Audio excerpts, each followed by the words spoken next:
आज हम आपको बता रहे हैं बहुभ्रूणता यानी पॉली एम्ब्रायोनी। जैसे ही ये शब्द है पॉली, पॉली का मतलब होता है बहुत सारे, और एम्ब्रायोनी एम्ब्रायोज यानी कि बहुत सारे भ्रूण का बनना। बहु बहु माने बहुत सारे, और भ्रूण भ्रूण एम्ब्रायो यानी बहुत सारे भ्रूण बनना। एक ही सीड से, एक ही बीज से जब बहुत सारे एम्ब्रायोज बन जाते हैं या एक ही बीज में बहुत सारे भ्रूण बन जाते हैं, तो इस अवस्था को हम बहुभ्रूणता या पॉली एम्ब्रायोनी कहते हैं। इसको ध्यान रखेंगे। इसकी जो खोज है एवी ल्यूवेनहॉक ने, एंटोनी वॉन ल्यूवेनहॉक ने 1719 में संतरे के बीज में की थी। संतरे के बीज में सबसे पहले एंटोनी वॉन ल्यूवेनहॉक ने देखा। आपको ल्यूवेनहॉक का नाम ध्यान होगा, जीवाणु की खोज भी एंटोनी वॉन ल्यूवेनहॉक ने ही की है। Polyembryony, polyembryony generally commonly gymnosperms में पाई जाती है, लेकिन कुछ एंजियोस्पर्म्स में भी ये देखने को मिलती है, लेकिन ये रेयरली मिलती है एंजियोस्पर्म्स में, आवृतबीजी पौधों में। लेकिन जिम्नोस्पर्म का ये मुख्य लक्षण है। जिम्नोस्पर्म्स में पॉली एम्ब्रायोनी कॉमनली पाई जाती है।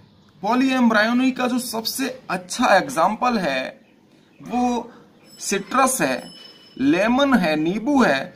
इसमें सिट्रस फ्रूट्स जितने भी होंगे, नींबू, संतरा आदि, इनमें एक से अधिक भ्रूण कोष या एम्ब्रायोसैक बन जाते हैं।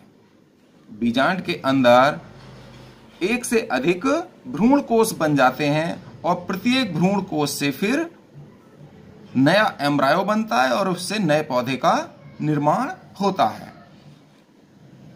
अब देखिए, एक ही एम्ब्रायोसैक में, एक ही भ्रूण कोष में अगर बहुत सारे एम्ब्रायो बनेंगे तो इस अवस्था को हम, यानी भ्रूण कोष एक ही है बीजांड में और उसमें बहुत सारे एम्ब्रायो बन गए, तो इसको हम सत्य बहुभ्रूणता या ट्रू पॉली एम्ब्रायोनी कहते हैं।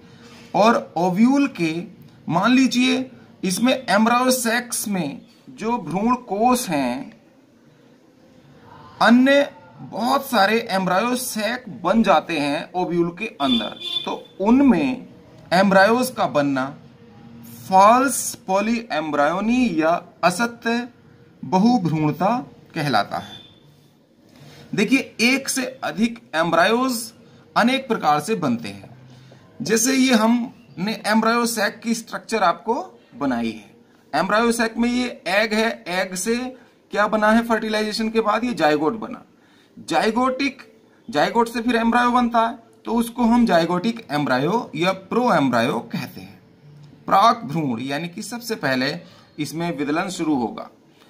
अगर जाइगोटिक एम्ब्रायो या प्रो एम्ब्रायो या जाइगोट अपने दो या अधिक भागों में बंट जाता है और प्रत्येक भाग से फिर एम्ब्रायो बनाता है, तो जाइगोट का या प्रो एम्ब्रायो का कई भागों में बंटना यानी कि कई प्रकार के कई भ्रूण बनना क्या कहलाता है? क्लीवेज पॉली एम्ब्रायोनी, विदलन बहुभ्रूणता। ये एरिथ्रोनियम पौधे में पाई जाती है, निम्फिया में पाई जाती है, क्रोटेलेरिया में पाई जाती है। इस पौधे का नाम है एरिथ्रोनियम। एरिथ्रोनियम में, निम्फिया में और क्रोटोलेरिया में ये देखने को मिलती है। इसके अलावा देखिए, हमने बीजांड की संरचना बनाई है। बीजांड में ये इंटेगुमेंट है, त्वचा है, ये भ्रूण कोष है, एम्ब्रायोसैक है, एम्ब्रायोसैक में ये सिनर्जिड्स, ये एग, ये एंटीपोडल्स और ये इंटेगुमेंट है। और ये वाला जो भाग है न्यूसेलस है, बीजांड का है, ये फ्यूनिकिल है। पुनः आपका बीजांड की भी स्ट्रक्चर आपकी समझ में आ गया होगा। तो कई बार एंटीपोडल सेल हैं, ये जो एंटीपोडल सेल है, एंटीपोडल से ये इंटेगुमेंट है, ये सिनर्जिड्स यानी कि सहायक कोशिकाएं हैं, और ये न्यूसेलस है, बीजांडकाय है। तो न्यूसेलस से, सिनर्जिड से, इंटेगुमेंट से और एंटीपोडल से भी भ्रूण बन जाते हैं, एम्ब्रायोज बन जाते हैं। तो इस कंडीशन को हम यानी कि जाइगोट के अलावा बीजांड के अन्य भागों से एम्ब्रायोज का बनना, भ्रूण का बनना एडवेंटिव पॉली एम्ब्रायोनी या अपस्थानिक बहुभ्रूणता कहलाता है। ये लिलियम में, अल्मस में, नींबू, संतरा, जामुन और आम में देखने को मिलती है।